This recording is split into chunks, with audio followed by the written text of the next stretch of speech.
আশ্চর্য কথা, আমার দেশে মুসলিম আছে তাই কোরআনের আইন আমি চালু করব না, এটা তাদের উপরে জুলুম হবে? রাসূলুল্লাহর উপরে যখন এই আইন নাজিল হয় তখন মক্কা মদিনায় ইহুদি খ্রিস্টান ছিল না?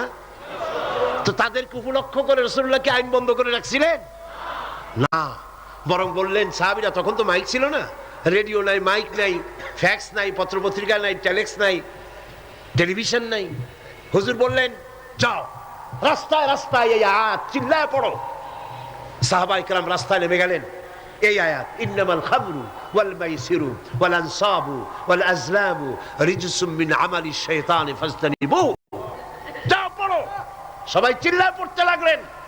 ইতিহাস সাক্ষী, তারা যখন তেলাওয়াত করতেছিলেন রাস্তায় রাস্তায়, যেই সব মুসলমান মদ পান করতেছিলেন, তখন যার হাতে মদের গ্লাস ছিল কোরআনের